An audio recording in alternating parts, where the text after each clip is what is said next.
My name is Matthew Gibson, and as Executive Director of the Virginia Foundation for the Humanities, I want to welcome you all this evening to the Jefferson School African American Heritage Center tonight for a conversation with Ms. Ruby Sales about race, justice, and spirituality. Like the Jefferson School, Virginia Foundation for the Humanities is a nonprofit organization. This means we don't have shareholders with a financial interest in what we do. We don't serve those shareholders. We serve a purpose and a mission. We create opportunities for Virginians to share their stories and learn about the experiences of others.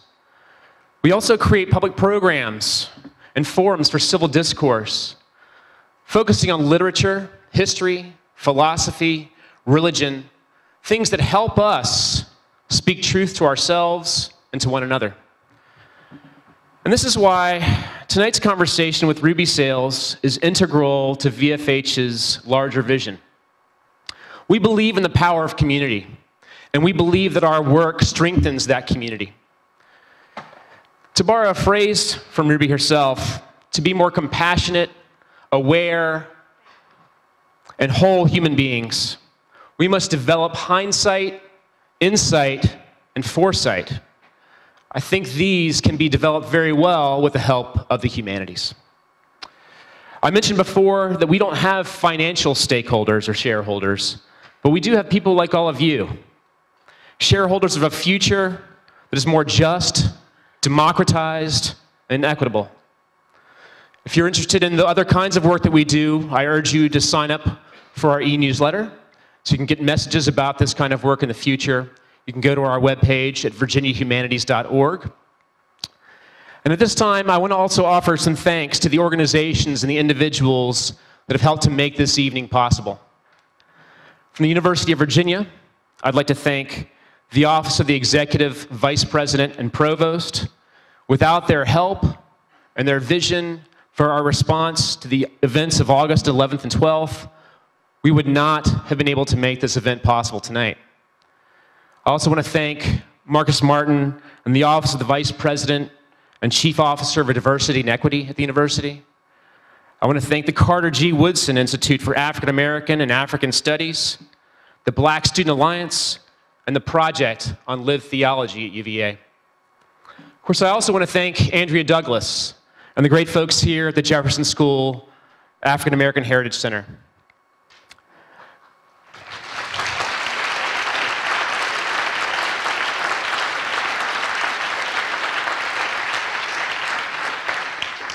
I want to thank Ruby Sales, Charles Marsh for being here and being our participants this evening.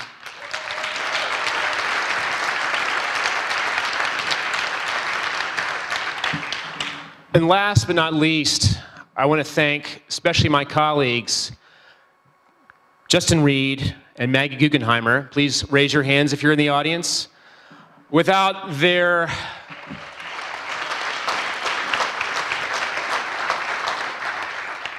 energy and passion and ability to pull something off very quickly, you would all not be sitting here this evening ready to listen to Ruby and Charles speak with one another. I now want to turn this over to Justin Reid, my colleague and the Director of African American Studies at the Virginia Foundation for the Humanities, who will introduce our two participants this evening. Thank you.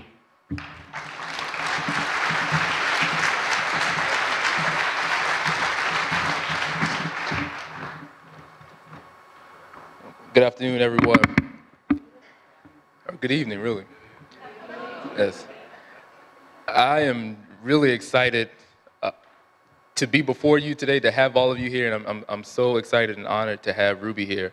I had the chance to be with her this afternoon where she engaged several UVA students in a master class, and it was truly phenomenal. We had the president of the Black Student Alliance and Ruby on stage, and they both shared just extraordinary words of affirmation and wisdom, and I walked away just even more excited about tonight, and I can assure you all that you are in for a special evening. I have the privilege to introduce our two special guests this evening, and then I'm going to turn it over to them. We want this to be organic. We want it to be an intimate conversation, and after they have a chance to engage one another, we're going to engage all of you and invite your questions. And so begin thinking now of important issues and topics that you would like to raise, because again, it's such an exceptional opportunity to have Ruby here with us tonight. And so I'm going to begin with Charles Marsh. Charles Marsh is the Commonwealth Professor of Religious Studies and Director of the Project on Lived Theology at the University of Virginia. He is a graduate of Harvard Divinity School and the University of Virginia, where he earned his PhD in 1989. Charles is the author of 7 books and co-editor of 1 book. In 1998, his book, God's Long Summer, Stories of Faith and Civil Rights, won the 1998 Grawemeyer Award in Religion. This book was the first of his works considering the religious and moral paradoxes of his Southern Protestant upbringing. He was struck by the complex ways theological commitments and convictions came into dramatic conflict in the civil rights movement in the American South. The religious beliefs and social practices of ordinary people in faith illuminated a new way of writing and theology for him.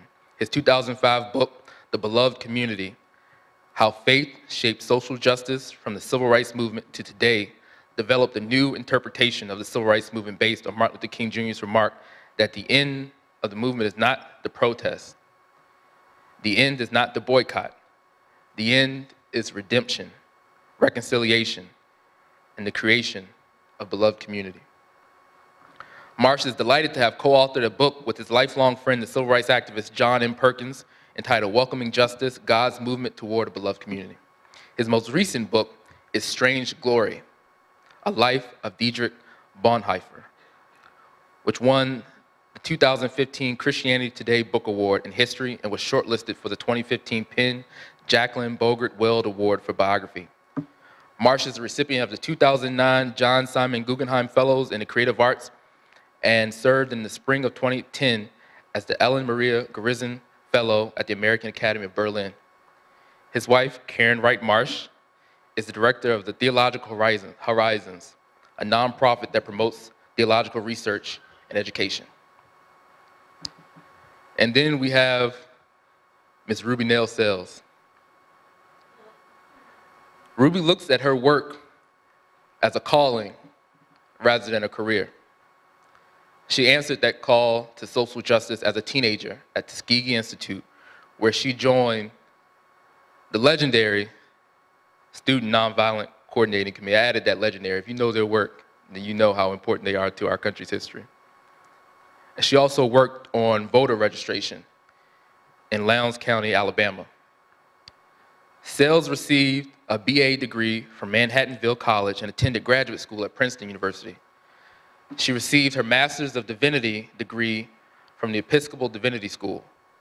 While there, she developed a reputation as a preacher and has preached at churches and cathedrals around the nation. After Divinity School, she founded and still directs a national nonprofit organization, the Spirit House Project.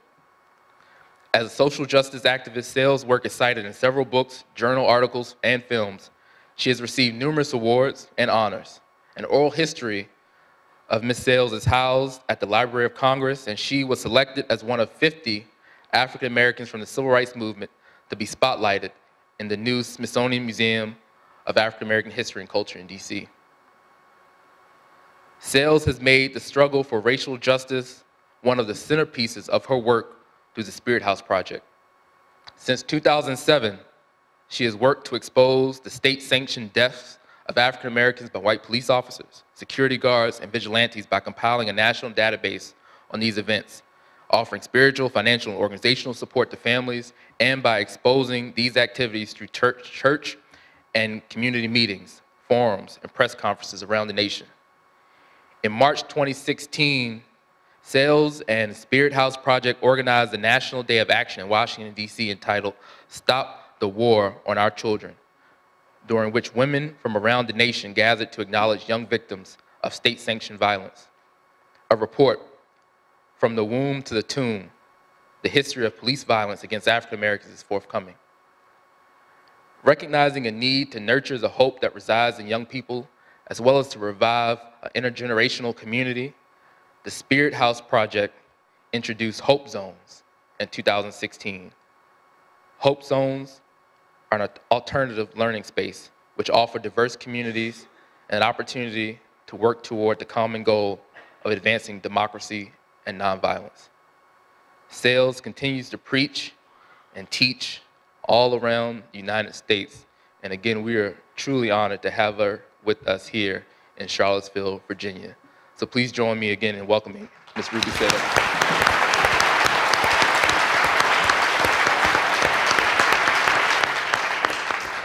Thank you for that lovely introduction.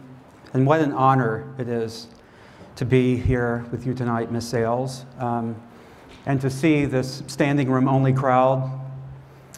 We need this in Charlottesville, and we need your voice and your witness. And thank you for sharing your time and your story with us tonight. I asked you, as we were chatting before the program began, if your paths had ever crossed with Miss Victoria Gray Adams, and you acknowledged that you had been friends for quite some time. Yes. Before her passing in 2007. For those of you who don't know this remarkable civil rights saint, Victoria Gray Adams was a small business owner in Hattiesburg, Mississippi, who, like many of her sister travelers, Fannie Lou Hamer and others, discerned in the signs of the time and in the preaching of one particularly prophetic pastor in Hattiesburg, the movement of the Spirit in the civil rights struggle, and became one of the most creative and innovative organizers in the Student Nonviolent Coordinating Committee, was one of the founders of the Mississippi Freedom Democratic Party, which yes. You may want to talk to us about tonight, and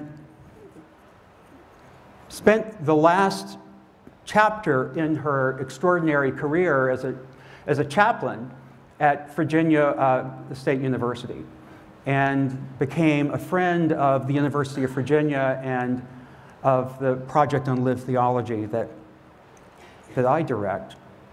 An extraordinary, generous yes. Woman who was able to conjure the spirit of the movement and exchanges with students. And I want to share with you briefly the last thing she told my seminar and the last visit that she made to us. And it was a cold winter night, and it was a smaller class. I had everyone over to our home over on University Circle. I think we had a fire, and she talked about her life and her story, her journey, her understanding of what it meant to be spirit people, seed people. And by the end, we had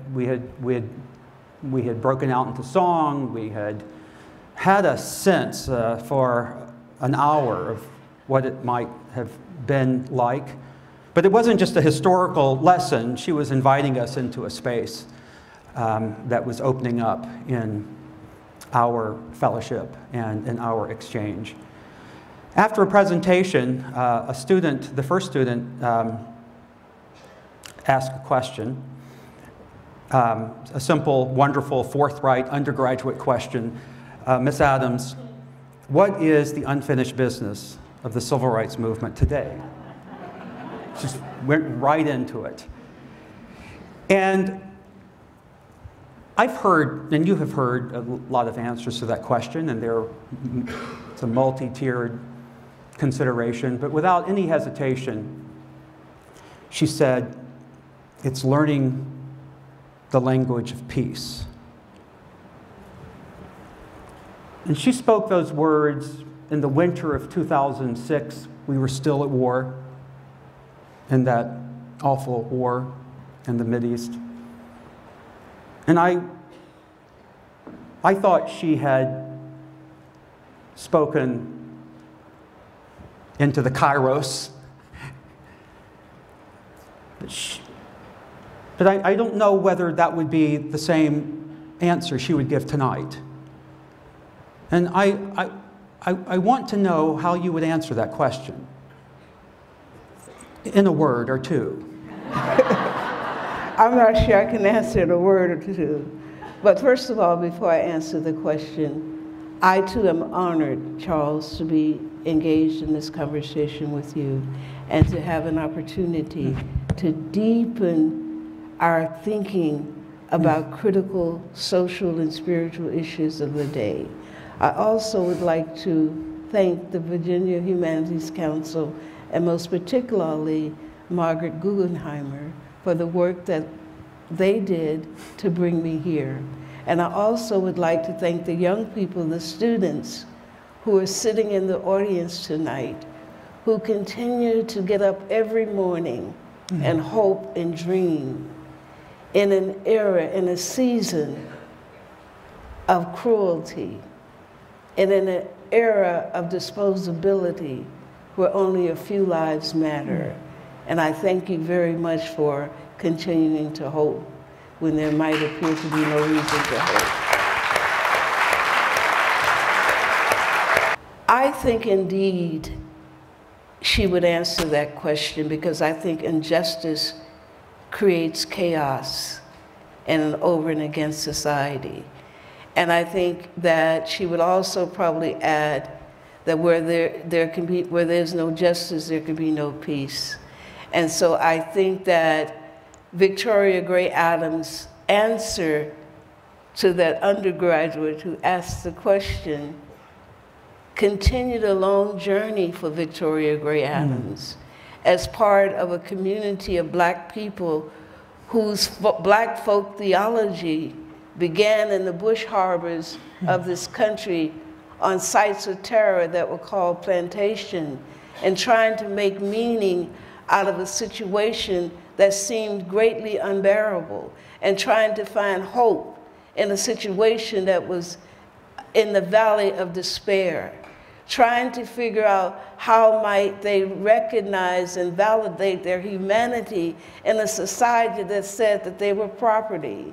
And so that they came up with Black folk theology that said that I might be enslaved, I might be property, I might be far away from home, but I'm somebody.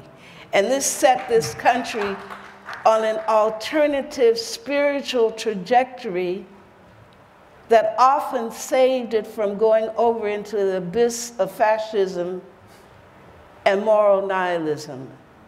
And so I think that Victoria Gray Adams understood fundamentally that first and foremost, the Southern Freedom Movement was a spiritual movement. And that although we work to enhance democracy, the call for a beloved community is a spiritual call that rearranges our relationship with God, each other, and all aspects of humanity. And so that this is the world that these are the questions that are still on the table today. And how is it movements seek to raise up our consciousness from the low level of empire consciousness to the high level of mountaintop consciousness, where we began to see the world and each other in very different and larger and more relational ways. Because it is in the process of moving up to a high level of consciousness that we come to know a full meaning of God, and we come to know each other in community. And so that I think that the question is still on the table today. As white supremacy is rampant in this country, as political speech is violating, dehumanizing, and degrading, as white anger threatens to shred the very curtains of democracy in this country, that threatens the lives not only of people of color, but also women. How many of us remember the virulent cries during the election, "Lock her up, lock her up"? Those cries are as threatening to this world of peace that Victoria Gray Adams was describing, that this vision, this ideal, this mountaintop vision that we're all moving towards. So that I think that we are facing a spiritual crisis in America today. It is a spiritual crisis of meaning that gets at the very heart of what kind of people will we be in the 21st century in a capitalist technocracy where very few lives matter and most of us are unessential. I think that peace is not an abstraction. It's part of an emancipatory and spiritual praxis. Finally, let me just say, I was struck by how deep socialization is, even when we think we are resisting it. And how we, even when we have freedom, we choose to be in chains. And I was walking around campus today, and pardon me for saying this, but it struck me how segregated how young people segregate themselves. White students walk together, black students walk together. And I'm thinking, yet there is this open space to create a new society where people are reproducing and recreating the very structures that they say that they stand over and against. So the call is not only to look at the world out there, but also to engage in self-critique, to ask how might we not only change the world, but how we might be willing to change ourselves.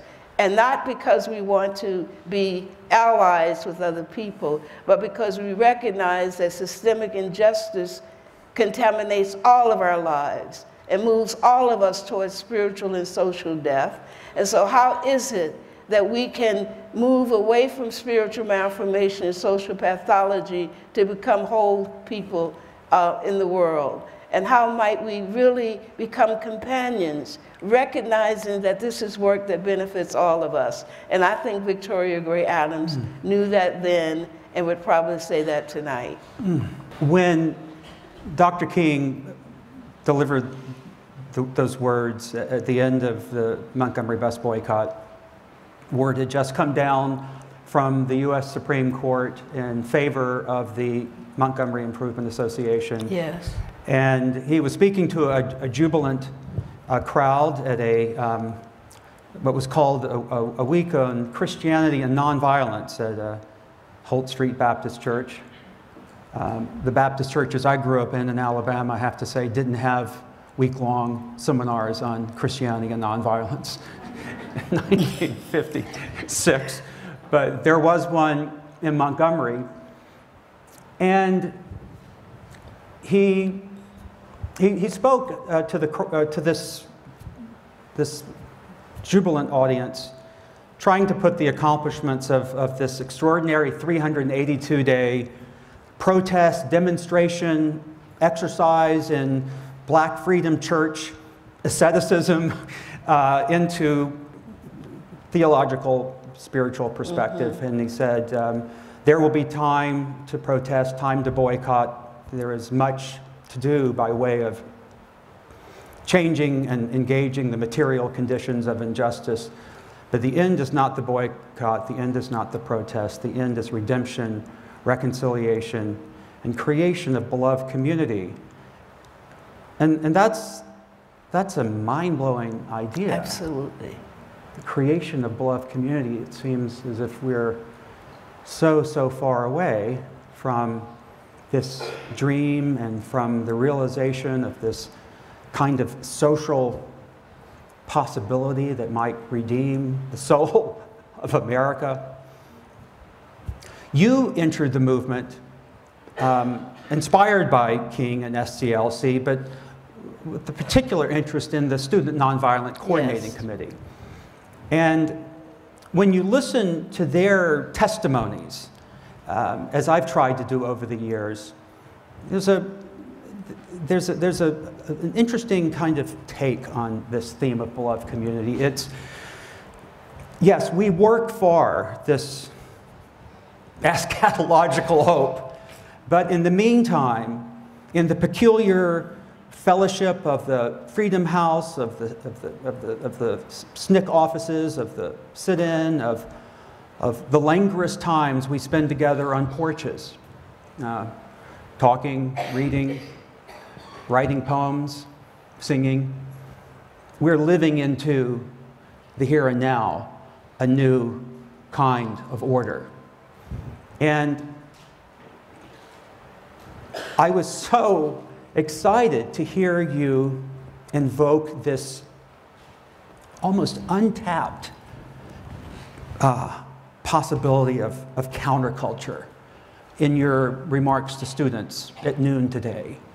But what I want to ask now is how we bring those two visions together. I don't think there's a contradiction, but there can be at the ground level between, well, we're trying to bring the kingdom of God to Charlottesville. We're trying to redeem the social order, but realistic about what we're up against.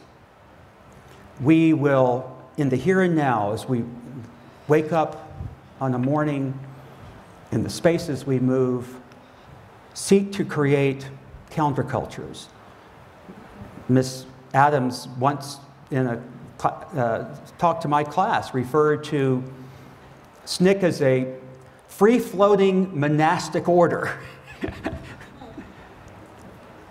And the more I've come to admire the vision of SNCC and to really find so much of my own personal and spiritual and vocational insight and energy from the SNCC story, the more I've become attentive to that sense in which these young students working alongside in partnership with local people, involved in incarnational organizing, living alongside, discerning what needs to be done, they are living into a set of radical manners, of new possibilities. One white volunteer, Jane Stembridge, who with Bob Moses set up the first SNCC office in Atlanta, wrote in a poem about 1964 Freedom Summer in Mississippi, and she said something along the lines of, we didn't laugh enough.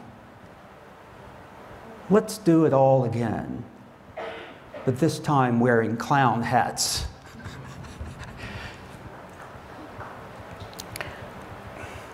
Well, I know you wanted to be a beatnik before you wanted to be a civil rights activist.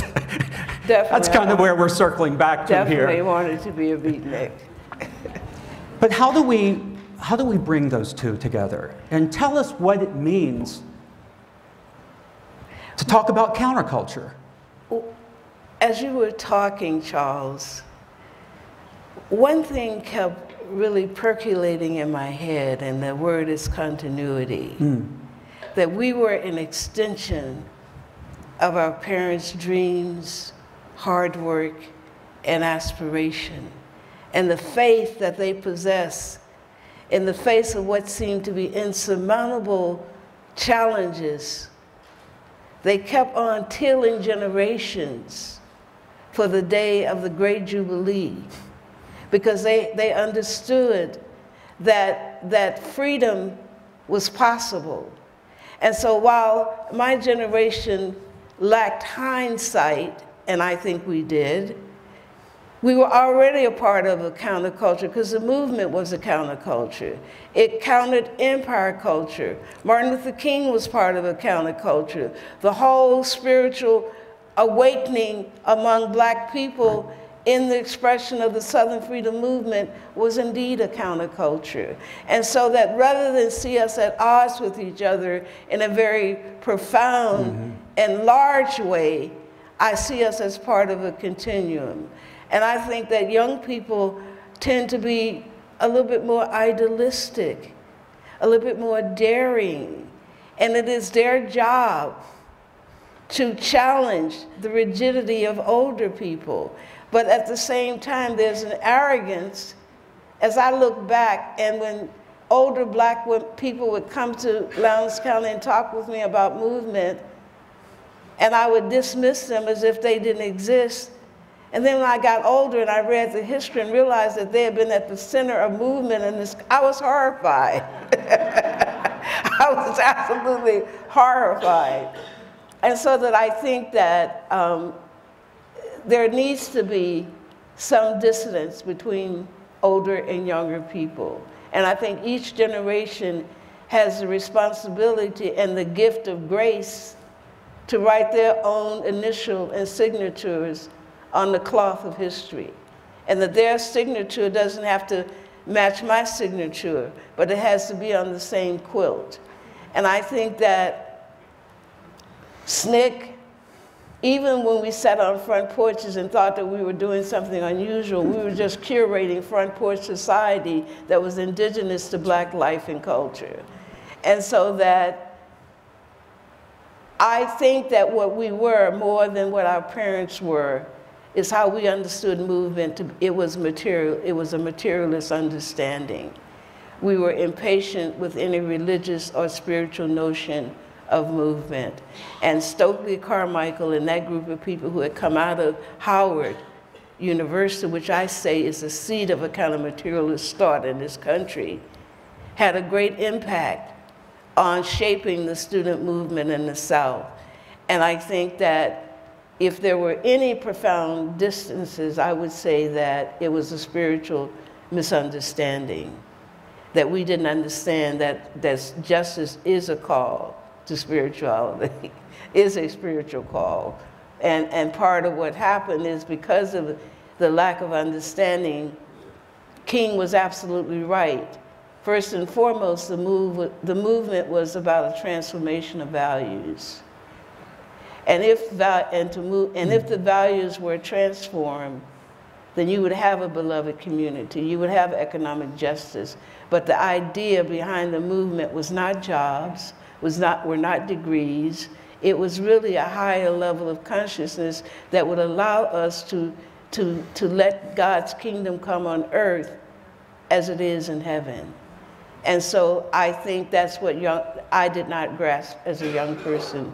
But because we were intimately tied with each other, and because we were not wrought with an Oedipal complex, we had deep respect for our elders. And even when we disagreed with them, we rolled our eyes, but we didn't really dehumanize them in speech. And let me end by telling a story.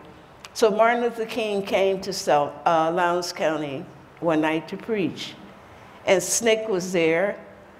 And Stokely said, well, the Lord is going to come tonight. We called him the Lord because everybody bowed down. And we were really resentful because there we were dodging bullets and living in shacks and dealing with terrorism every day. And he was somewhere walking around in a silk suit, getting the accolades. And so we were very, very upset about that, and thought that this old man is a hypocrite when really he was only in his 30s. And so we agreed that when he came, so we made a solemn oath. He said, when he comes and when he starts preaching, let these peasants jump up and shout, but we're just going to give them the evil eye, and we're not going to say a word.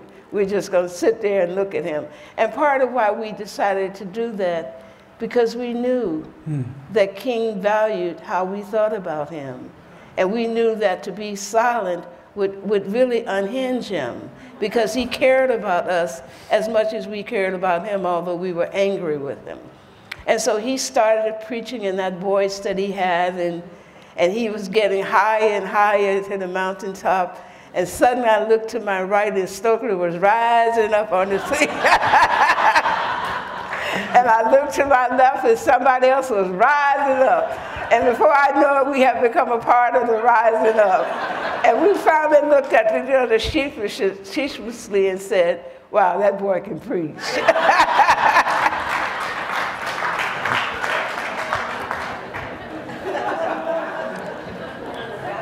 You were a 15 or 16-year-old freshman at Tuskegee, and this was 1964. Yes, 64 when I got involved in the movement. And by 1965, you were in the fiery furnace of Lowndes County. Looking at the story you have just eloquently sketched out, what was what was the moment or the event? You're a daughter of the manse, a daughter of a Baptist minister, that ignited your vision, that brought the heavens above and the highways and byways of the American South together in a unifying sense of purpose and mission? Was there because in a sense that thing, that vision, that event, that's what we want to be teaching, we want to find ways to nourish that and understand it. I think that it was a dynamic process rather than an event. And I think that I grew up in a counterculture of education that was a long train running towards excellence. And right in the glare of segregation, Black people developed authentic leaders, creative human beings, active, civic-minded community members who committed ourselves to a common vision of a project of freedom for the Black community. And so that even in the midst of Southern apartheid, I entered oratorical contests on subjects like, what does the Bill of Rights mean to me? Can you imagine? There seems to be a dissonance, right? But actually, it prepared me to understand that I had a claim on the Bill of Rights. And although it was not available, it was mine to claim. So it was those kind of, the Southern Black school were schools were training grounds that trained us into citizenship, into the possibility of participating in shaping democracy. So although I was a typical Black teenager, I was a cheerleader, believe it or not, captain of the cheering squad, very much involved in I played basketball, very much involved in typical teenage activities, very rebellious, had a hard time keeping curfews. Really a typical teenager of that era. Went to Tuskegee, and as Charles pointed out, I was on fire with being a beatnik. And I was down at the local pond quite frequently, drinking Catawba Pink and swimming naked with the boys.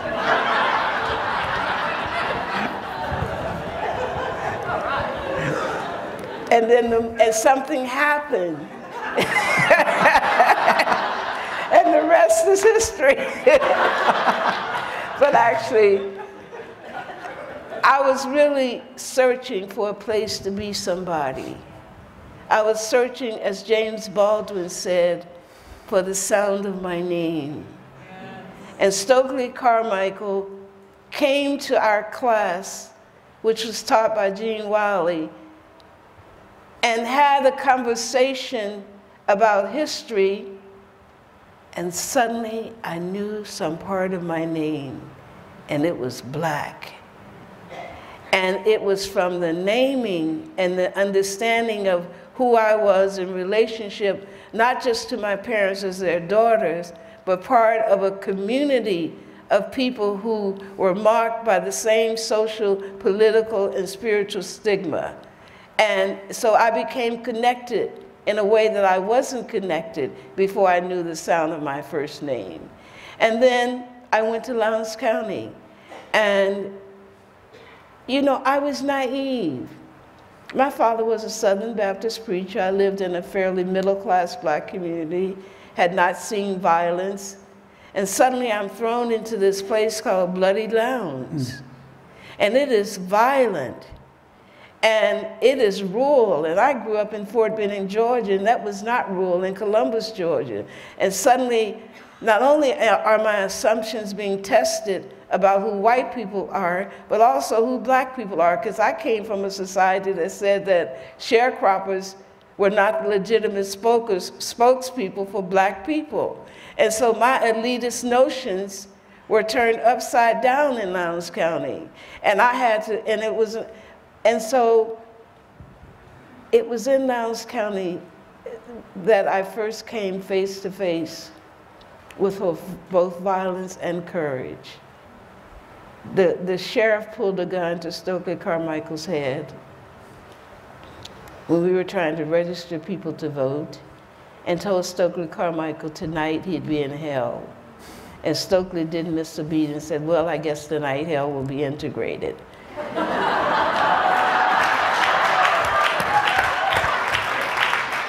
I mean, can you imagine now, I'm this naive kid, and this guy has stood up to a gun, and I'm thinking, God, this is better than being a beatnik, let me do that. And so really, it was a constant process of reinventing and expanding my sense of myself. And during the movement, not only did I understand that my name was Black, I also came to understand that my name was woman. That was my middle name. And then, gosh, just as I had been liberated into becoming a woman, then another identity came upon me, and I discovered that my name was same-gender loving. So I think that the great thing about movement is once you get in motion, it's hard to stop. That you begin to want to liberate all of yourselves. And I think that what I was talking with a group of students at Shaw University, and I was a little stunned because I mentioned that in the movement we were tortured. And although they had seen the clips on Eyes on the Prize, the horses, the billy clubs, the water hoses, they didn't associate that with torture.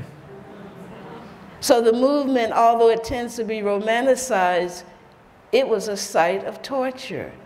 We lived under the daily and chronic threat of being killed.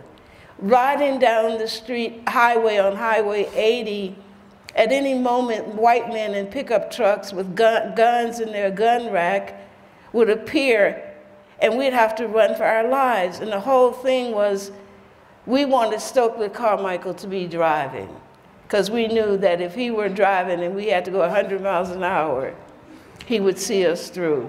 But we were young people. We were young, we were idealistic, and we were a long ways from home. And this is what we were facing: white terrorism, white violence, chronic, pernicious, dehumanizing. And I think that we've got to really make a connection between the violence that erupted in Charlottesville in August as a long, unbroken narrative in white Southern history. And it's only until we can really begin to be honest about that we will begin to really heal this part of this region that is fraught not only with violence, but also with a rape culture and also with pedophilia, when you go back to enslavement, when young Black girls were raped. We've got to begin to tell the truth. But in the middle of that, Charles says something very important that I want to say. The purpose of justice is not revenge. There's a fine line between wanting justice and calling for revenge. And any call for justice that does not offer a pathway for redemption is revenge and not justice. And it's really important to understand that racism violates. Racism is deadly. Racism is degrading. Racism is dehumanizing. And if Black people can imagine a pathway for redemption for white people who have committed those kind of psychological, spiritual atrocities against us, then why not imagine pathways of redemption for white men? We have got to start, and I know that's not popular, but we've got to, any movement that says that people are entrapped by their histories and they cannot change is not a hopeful movement. It's called moral nihilism. And so we've got to really understand that there are ways towards redemption. I'm not just saying that people say are frivolous, I'm sorry. They have to go through confession, reparation, restoration, and resurrection. And those are pathways toward redemption. And I understood that in the civil rights, in the Southern Freedom Movement, because over and over and over again, no matter how many times we were beaten, no matter how many times we were violated, we were able to look in the white soul and see the possibilities of them becoming what they themselves did not imagine that they could become. And that was movement. Charles, may I ask you a question? I was going to ask you one more, but you were welcome to. Please. Okay. You know, we were talking that both of us are children of Southern Baptist ministers. And we grew up in a religious culture. Your culture was probably an empire culture, and my culture was predicated on black folk theology. What are the paths, the trails that you've walked that bring us together in this space at this particular time on this stage, talking about a common issue and a common vision? Could you tell us a little bit more about your path? The white evangelical South that nurtured me in the faith believed that it was the holiest dispensation in the history of the world. And that God had called it to a special purpose of protecting purity, the purity of the sovereign sacred South, the purity of the Southern way of life, the purity of the white church, the purity of the white body, the purity of our insular worlds from desecration. And a question that Dr. King asked in Birmingham and elsewhere throughout his life, I don't think he ever could answer, has haunted me and sort of been the light that has led me through so much of this difficult and disfiguring past. He's looking at these posh and lavish white churches with their gardens and their large educational buildings that populate the Deep South. Churches that are so fervent in piety, dispatching missionaries to the ends of the earth, convinced that its way of professing Jesus Christ is the holiest way in the history of the Christian religion. Completely indifferent, I would say contemptuous towards the sufferings of African Americans under the iron-hard rule of Jim Crow and segregation. And he asked, who is the God you worship? Who is the God they worship? And James Cone, in my favorite of his many wonderful books, it's a little memoir called My Soul Looks Back. Yes. Says, you know, why are white theologians completely still Protestant theologians obsessed with all of the major doctrinal debates stemming from the Protestant Reformation? The most difficult and essential question a white Protestant Christian can ask in North America is, how was it the case that the God you worshiped was the God that inscribed and fortified and reinforced through military, policing, brutality, the Southern way of life, white supremacy? And I had to come to a point where I understood that God was an idol. That God was but a projection of our own preferences and taste and neurotic fears. That God was a projection of our own evil. And that the Christ we worshiped was a heretical Christ. It wasn't the Jesus who suffered, Right. lived, Right. and befriended the stranger and the marginalized, and overturned the prevailing ethos. It was a Christ that existed somewhere inside our private spiritual gardens, who somehow made us, legitimated our tyranny and our evil. So that's the God we worshiped. And you have to come to the point where you realize that that is a false God. And was that very difficult? I mean, because it put you in real conflict with your culture and the assumptions that you had been socialized in. Was that very difficult? Was that a journey or an event? Well, it was a journey with several moments of crisis that were transformative. We could talk about this at great length, but I'll say that in 1969, a new Supreme Court decision came down, and it was actually one as consequential as Brown versus Board. It was Alexander versus Holmes County. And so in the fall of 1970, I took part in the first integrated class in the state of Mississippi.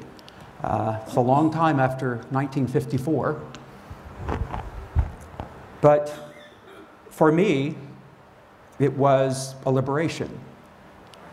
It was a moment when a closed and insular and suffocating world opened unto brothers and sisters who showed me a better self. And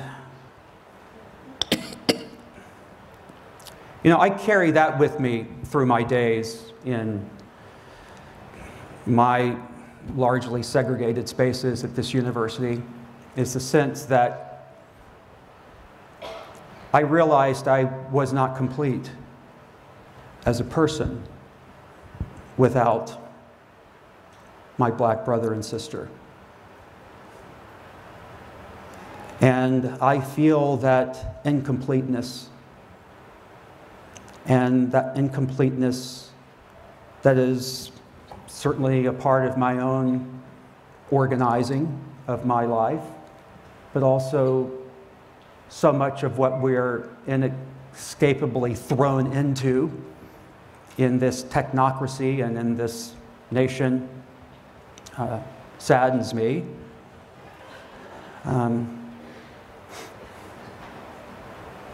So I would say to you, as my confessor, that, yeah, I feel that incompleteness.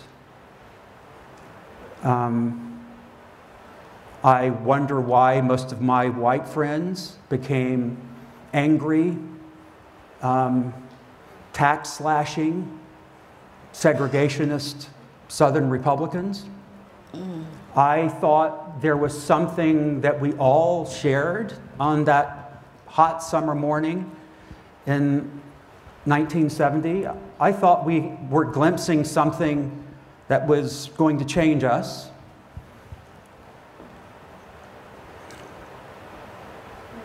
Can I add to that really quickly? Is it on? Thank you. So, Charles, what you just said now makes me think of something Ruby said earlier this afternoon. We're going to turn it over to the audience in a second, but first, Ruby, could you explain, I guess, your concept of white privilege and how you view that? Because the way you describe that today, I think actually speaks to what Charles just said.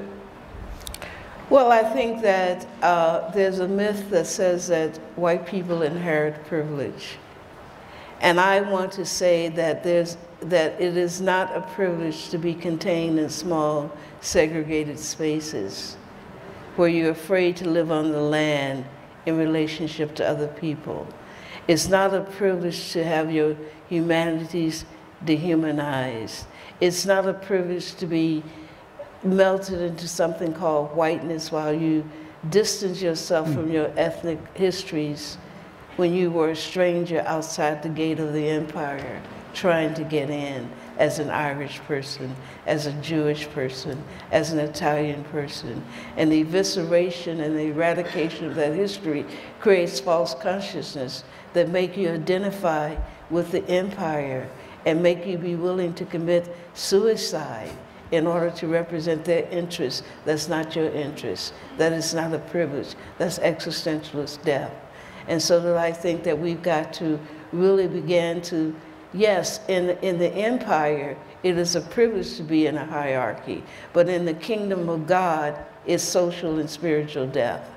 And so that we've got, and I don't think anyone wants to give up a privilege. I know I wouldn't. And so I think the question is we have to really talk about it as a possibility of healing and being redeemed. And so that I think that we have to stop using the language of white privilege and begin to ask, is it a privilege to live less than who you can be as a human being, always being afraid, always thinking that someone wants what you have, never being able to live in harmony with the earth as well as in harmony with other people? Do you think that's a privilege, or is that something that you'd want to get rid of and become larger and to live into the full possibilities of the God consciousness that is in each of you? And so that's what I think we need to really, for the 21st century, we've got to move away from language of privilege to talk about language of malformation and social pathology. We have 2 microphones that are circulating the audience, and so if you have a question, please raise your hand and we'll make sure you get the mic. Okay. Before we answer that question, let me just introduce 2 people who are with me. Reverend Jackie Lewis, we're going to enter into a partnership. She's a senior pastor of Middle Collegiate Church. Would you stand, Jackie? And also Reverend Nancy Talbot. What church is she at? Where is she? In New York. Which church? Middle Collegiate. Yeah. And my roommate, Reverend Nancy Talbot, who's the stated clerk of the Synod of the Northeast for the Presbyterian Church.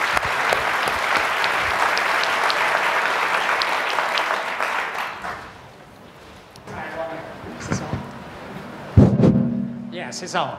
I want to thank you very kindly for your presentation. I lived in Montgomery for 10 years, left just before your time, which was 1962. Very familiar with Lance County that had about 65% black people and no voters. Yes. Of course, Montgomery was not much better, though we were some better. And I can appreciate that. But my question has to do with community. Charles, I have your autographed copy of your book on the beloved community, which I would recommend. It is a good book. But I still have some questions dealing with community. Oftentimes we talk about community in terms of a geographical area. And to me, that is not the definition of community today, when we are not only local, but we are global. But what I see is that we ought to have more what we call the practice of community. And one of the weaknesses is our educational system. And I want you to relate to that, because today, education, and it has been about education for adjustment, but we need training for liberation, because we have not gotten to the point where we can deal with freedom on that level.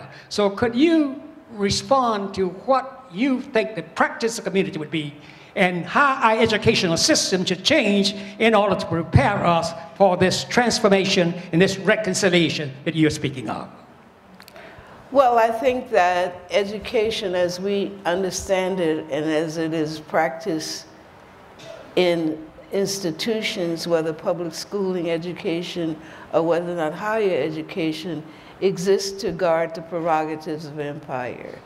And so that I think that nothing less than a radical change in education that turns the system upside down, and people who were once objects become subjects in the conversation.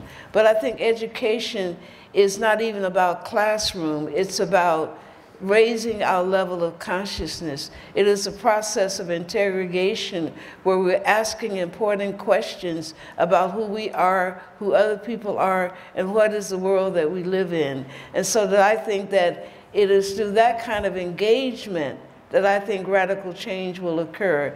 And I do not believe, and perhaps I'm wrong, but I think that the academy is strangled by a discourse that is oftentimes reactionary and protects and privileges certain voices. So when you have a canon that privileges certain voices, automatically it's not democratized, it's problematized.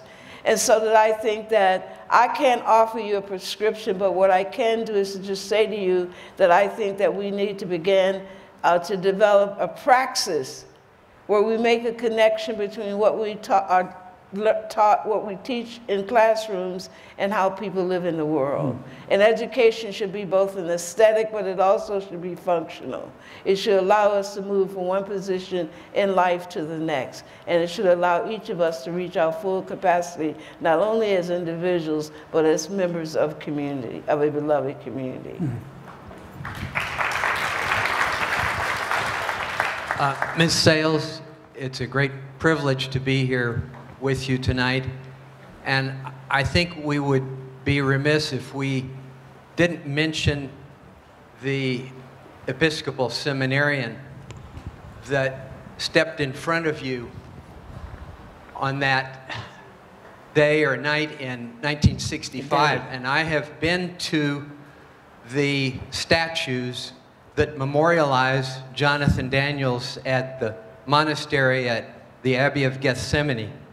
And tonight I meet the other half of that event in our nation's history. And if you could speak, if it would be appropriate, to speak of his sacrifice, taking that shotgun blast that ended his life. And thank you for being here. Thank you. Well, as I said earlier, the movement was a site of terror. And jails were sites of terror. And although what we did was we transformed jails from sites of disgrace into sites of honor. And we had been in jail for protesting with young people from Port Deposit. And Jonathan and I were developing a friendship. And I didn't want Jonathan to come to the county because he was white. And Lowndes County was called Bloody Lowndes. And young people like me and SNCC felt like a white person would call out more violence than just black workers together.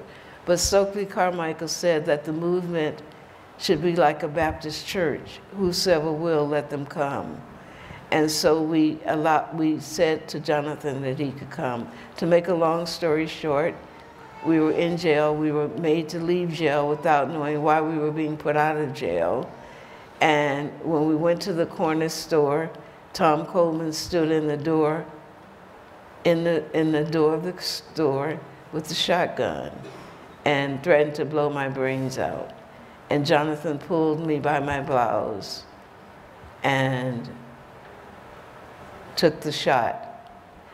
And at the same time, there was a Catholic priest with us who was running with a local girl named Joyce Bailey. And he was holding her hands to protect her. And the sheriff, and the guy, he wasn't a sheriff, he shot him. He lay in that Alabama sun crying for water. And we were not allowed to give him water. And so I think that one of the things that happens when you're moving up to a high level of consciousness, that death doesn't mean the same thing as it did when you're in the valley of fear. And so that it's not that you're suicidal, it's not that you want to die, but you do not allow the empire to hold that over you as a reason to be passive and not active. So to be in the movement constantly meant that we had to be prepared to die and be prepared to save each other's lives. And I'm deeply grateful that Jonathan saved my life. I think that when people say, I was talking with someone tonight when they said that a lot of people say that straight white men should shut up and not talk. I mean, Jonathan is a living example of the possibility of redemption for all human beings. And I don't believe anyone should shut up and not talk. And so that I think that Jonathan walked away from the king's table. He was at EDS, he had gone to Harvard, he had gone to VMI, and he could have had any position in society that he wanted to. But he walked away from the king's table and he went down into Selma, where he was not an expert, where he was willing to be a learner. And he was not taught by great university professors, but he was taught by average sharecropping people who oftentimes didn't know an A from a bullfrog, but he was an avid learner. So being in the movement changed Jonathan, prepared him to put him in formation in ways that humanized him, even as other people became humanized in his own eyes. And so I think that Jonathan's witness should serve as encouragement about the possibility of redemption for all of us.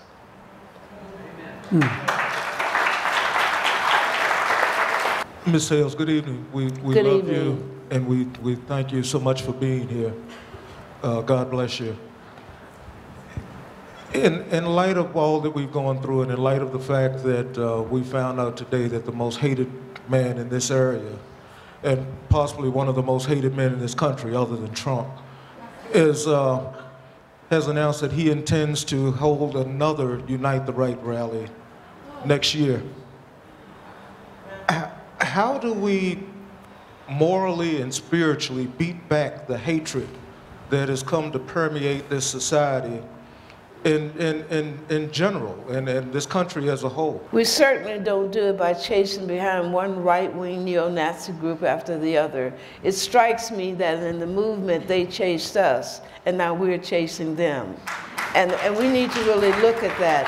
I think it's more effective to build up communities, to develop a counterculture that is a strong counterculture where we're developing authentic leaders who can contest the rise of white supremacy. But as long as we have a small elite speaking for the people, then I'm not sure how much progress we can make.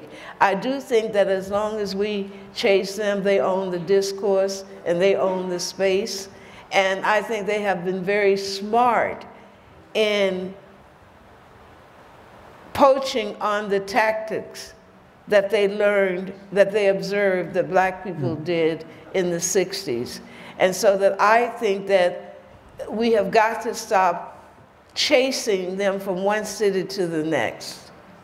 We've got to focus our energy on building up a national movement, because although it happened in Charlottesville yesterday, it happens in Atlanta tomorrow. It's a national crisis that's being played out in local communities. So we've got to stop balkanizing the movement. We've got to start looking at it as a national question, and how do we begin to forge a movement that operates on the local level but also addresses the national questions. And so that I believe that the strongest way that we can counter the rise of neo-Nazism and white supremacy and misogyny and heterosexism in this country is to begin to build authentic leaderships where as in SNCC we said, let the people decide.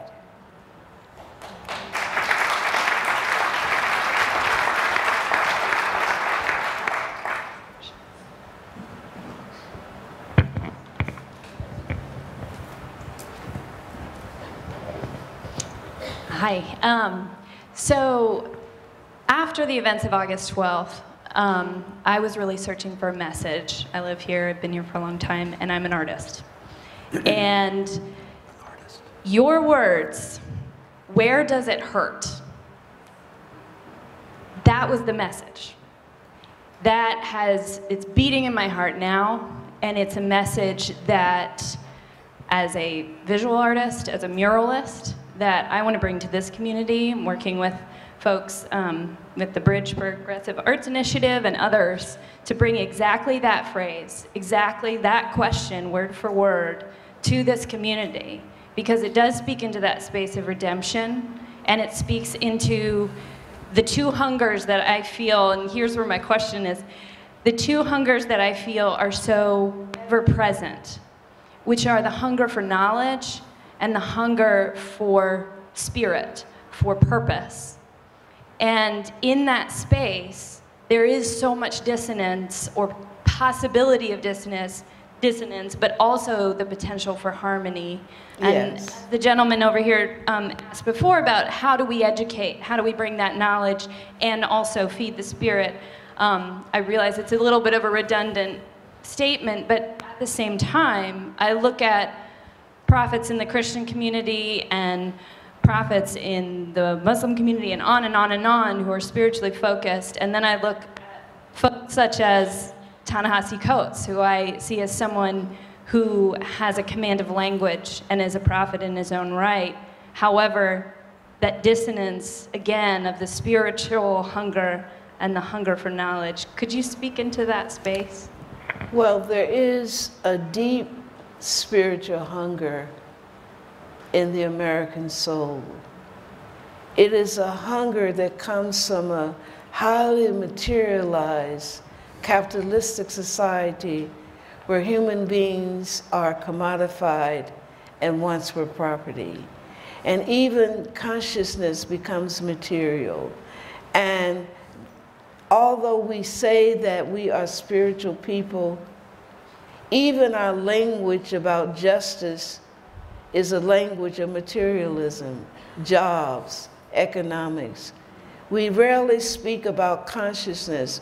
We rarely speak about a refocus of history. We barely speak about spiritual things. And so that I think that any movement of the 21st century, because technology is a highly evolved evolution, is an evolution of capitalism in a highly evolved manner. And I think that any movement in the 21st century must be a spiritual movement, must make a connection between how we live, what we think inside, and how we live in the world. I think that this country, that the West, not only suffers from a spiritual hunger, but it also suffers from a deep angst around loneliness and fragmentation. And so that these are spiritual questions that can't be answered with a good job. The depression, being pressed down in very small spaces where we're not allowed to live into the fullness of ourselves, where we're not allowed creative expression.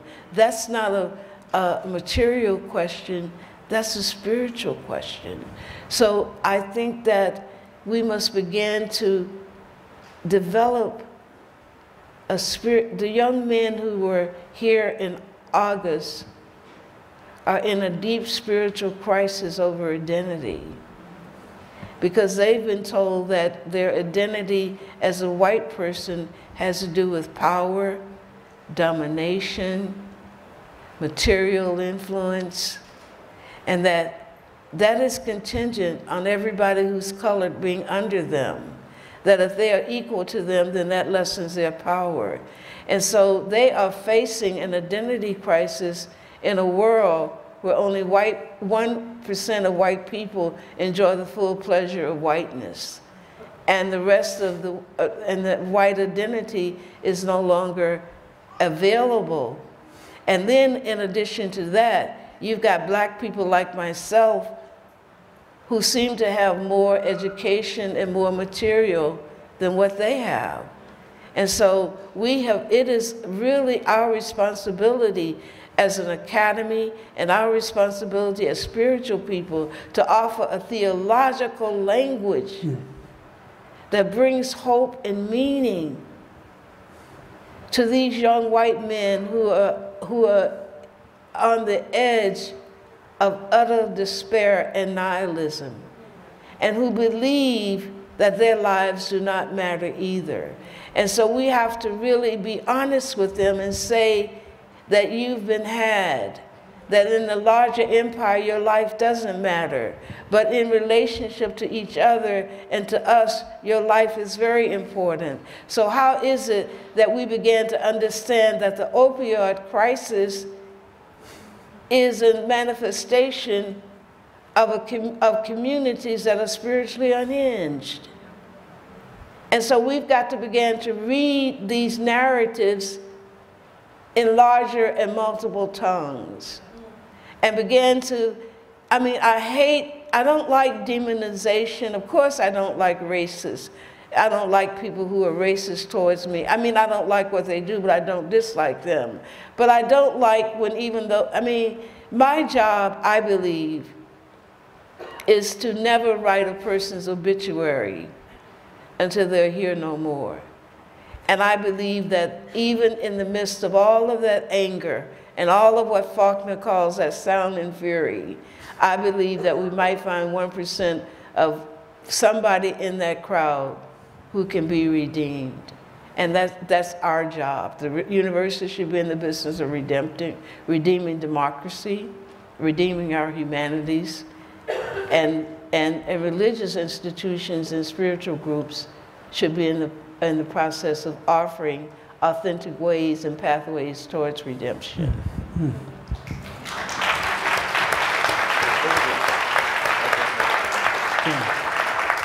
Question in the back there. Jan Rivera, with the red scarf. Oh, just trying sorry. Oh, that's good. Thank you for being the strong woman that you are in so many ways.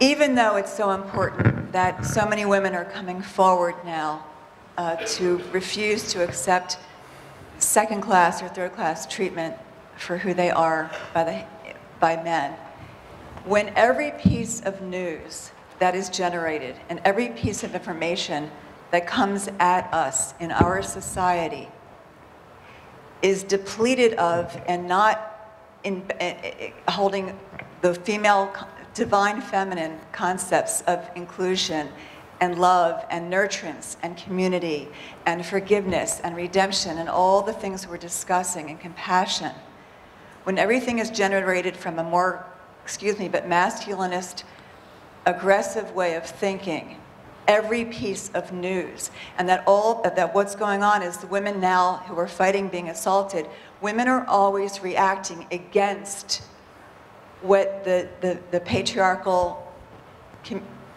those in patriarchy are doing in the world and in this country. It is very rare for maybe 70 or 80% of the women here and all the women of the Hillary's marches after she was defeated, all of those kinds of divine feminine values that are quieter, that maybe don't make a loud, splashy impact in work and in business and in tax fights in the Senate and coming from the media, but are in our hearts and who we are. Isn't the language already there? Hasn't it always been? What will it take for the female essence, our wisdom, our compassion, our knowing how to solve these problems? Not incarcerating teenagers who do crimes, but helping them to learn how to become better people and be part of society. How do you think we can mobilize? It's almost like herding cats, okay? Well, the nature of woman, the nature of women, it's not going to express itself the way the male, the movements and the stridence and it's not, we women have this in our minds and our hearts all the time. But how to organize in such a way that our individual wisdom can come forward collectively to show our brothers how to live in a more peaceful, loving, forgiving, humanistic world. First of all, I don't believe that all women enjoy the same lives. And that you speak about women as a monolith. And secondly, I do not believe that women, any more than anyone else, can live in a society where their womanhood has not been polluted by the patriarchy. And so that I think that to speak of women as an exceptional class of people is to mythologize and to ignore the role that white women have played in white supremacy, the roles that they played during enslavement, and the woman who accused.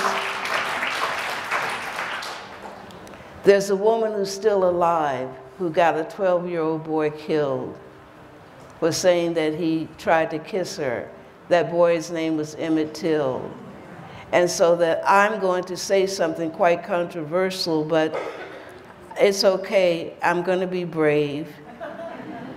Just because history teaches me as a black woman who've historically held the battered bodies of the Scottsboro boys and the Orange Grove boys and the hundreds of boys that Thurgood Marshall defended over false accusations of historical lies of being raped, that white women claimed that they were not raped, that they were raped.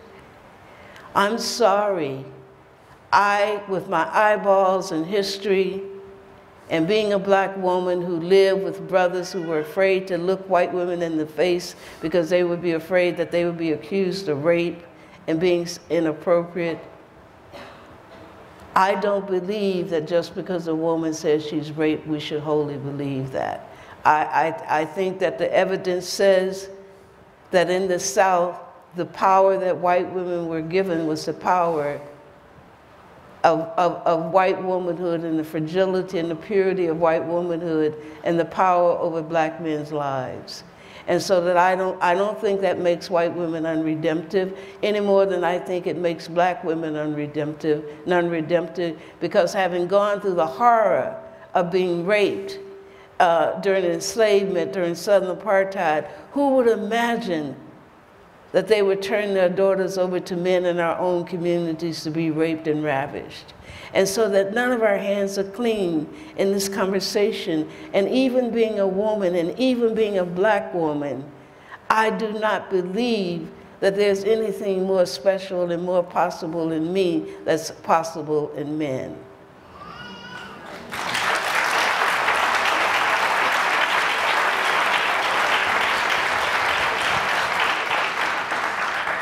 Ms. Sales, thank you for being here, and thank you for being you. We're blessed by your presence. There is a group here in Charlottesville of clergy who are planning and hoping to write a new chapter for Charlottesville. Next October, we're going to walk from Charlottesville to Jamestown. And this steering committee is already planning education opportunities, and we're looking at logistics and this enormous undertaking. And I wonder if you have any advice for us as we seek to do something other than chase the white supremacists. I think that, first of all, that's exciting. And I think it's always important to look at life as a journey where you are a sojourner in life. And I think that it is important that even as we hold on to certain assumptions, that we open up the possibility of distancing ourselves from those assumptions while we pick up new ones. And I think we have to always be open, not see life, birth and death as being the antithesis of each other, but seeing life and death, birth and death as being harmonious with each other. One injustice dies and a new reality is born. We move out of our mother's womb and the coziness of the womb, and we move into a space where we become individuals. So out of one death comes a new possibility of life. And so that I think that I would always ask, what am I leaving behind and what am I gaining? And not being afraid to let that part of yourself die that needs to die, and not being afraid to let that part of yourself live that needs to live, even when you tremble in your boots. All right. We have time for one more question, but I'm going to And have two more if I questions. could yield my time on the floor, I would like for my partner, my co-partner in the work, not my partner, but my, but my co-partner in the work, Reverend Jackie Lewis, to give us a reflection, a quick reflection on what she's heard and what she thinks are the spiritual questions of this time. Jackie. Hi, everybody. That's so generous, Ruby. Thank you. I'm a pastor at Middle Collegiate Church in Manhattan, and I'm a Universalist Christian, so I'm a Christian, but I think God is clever enough to speak more than one language, so we can all hear what she has to say. I think I want to say, I don't want my back to you, Ruby. I think I want to say that the message of redemption is ringing in my heart right now with a pounding in my heart. One of the beautiful stories in the Christian religion is the story of God coming all the way down. Believe it or not, what a beautiful story that I believe that God loves humanity enough to come all the way down and put on flesh. Not empire flesh, not strong flesh, not badass flesh, but baby flesh. Teeny tiny, vulnerable baby flesh that I think calls to my imagination, because babies call out of all of us a kind of sense of purpose, of call, of hope, help. You gotta respond, you've gotta get up, you've gotta bring a bottle, you've gotta swaddle, you've gotta rock to sleep. We will not let a crying baby cry. And so when Ruby is speaking of the sort of power of the redemption of every life, that even those white guys looking for identity and feeling like their lives don't matter, a loss of identity, my heart beats fast. Because that hope, I think, is the only thing that's going to heal us.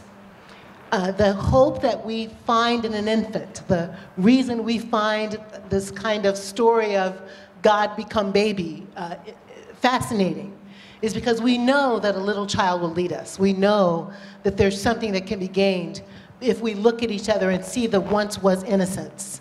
The kingdom of God is like a child, is what our story says.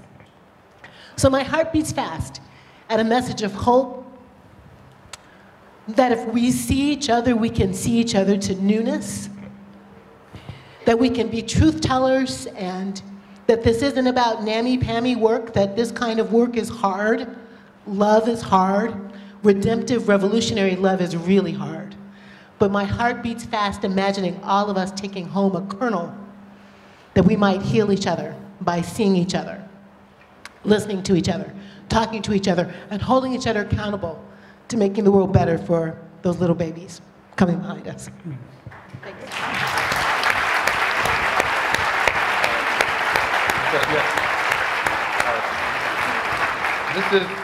This is going to be the last question, and before we get to that question, if you are illegally parked, I mean, we do believe in redemption, but if you are illegally parked, you may be towed, so please move your car so that we can ensure that everyone gets out of here safely. So I'll just put that note out there now.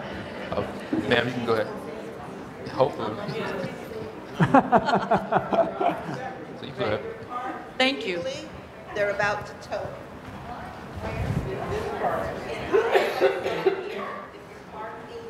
If you are not in a real parking spot.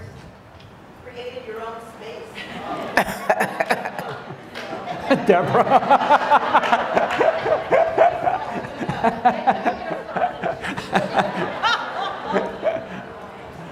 Thank you for being here. What I wanted you to speak about a little bit is, I'm a pastor. Yes. And so I know that hearts are won over by God, one by one. And when we speak of movement, we're always talking about this whole bunch of people. But what August 12th of anything in my life has taught me, that the movement isn't a horde of people. The movement is one by one. It's the hard work of people coming to understand who they are and what they have to offer themselves and others. And It strikes me that we've got it backwards somehow. We want this thing to form, but we've got to form. I think you're right in the sense that we think that you have to have millions of people to have a movement, but I don't think that individualism is a movement. No, I don't mean that. I think that it is in relationship to each other that we come to be community. And I think that it is in relationship with each other that we even see the hypocrisy of our own selves. And so I think that movement is really a position towards, not away. And it's not toward the center, but because the center is the burning house that Martin Luther King talks about. But it's really standing on corners where we can have multiple views and speak in multiple tongues. So I agree with you. There need not be thousands of people for a movement, but a movement is not. I disagree with Margaret Mead, who said that one person can create a revolution. That's individualism, and that's Western thought. I don't agree with that, because you got to have somebody to cover your back. You got to be able to look somebody eye in the eye and say, are you going to show up tomorrow when we demonstrate? And finally, I want to say something about a movement. A revolution, a movement will not happen on social media. Because when you ask somebody to join a movement, you're asking them to risk something. And with that request comes accountability. And you've got to be able to say to people that if something happens to you, I'll be there. And you got to be able to look people eye in the eye so when something goes wrong, they can say, but you promised me. And so that we've got to really begin to deal. Another crisis that we're facing in the society is a crisis of fragmentation that has decimated intimacy. And we believe that intimacy can be created in virtual spaces, and that history can is a virtual reality rather than a lived reality. And that we can have friends who we've never met, who we have no history with, and they can be virtual friends on Facebook. And so that we've got to really deal with this stripping away of our connections with each other, and therefore our connections ultimately with God in every aspect of creation.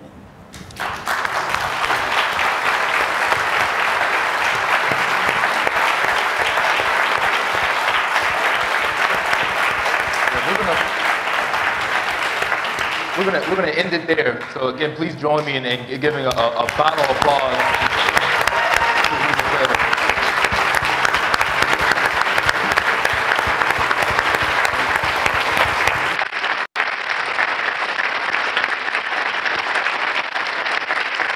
Thank you.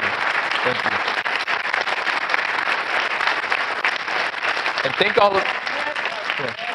Oh. One thing. Before you Please, leave. if you will just indulge me 1 second. Yes.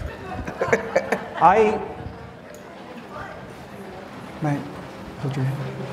Oh, my hand's cold. No, it feels great. I think you feel, as I do, that Ms. Sales is a voice for our time. And she is speaking as a prophet and with tenderness into the chaos and despair and division and fragmentation of our time. And I would ask you, whether you pray or don't pray, to take 1 minute now to send Ms. Sales the gift of encouragement, spiritual energy, gratitude, and protection.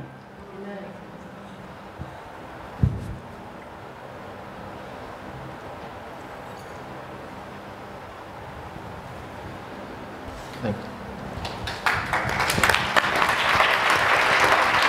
Thank you. I'd like to thank each of you. Thank you so much for being a part of this conversation and for inspiring me to keep on moving. Thank you.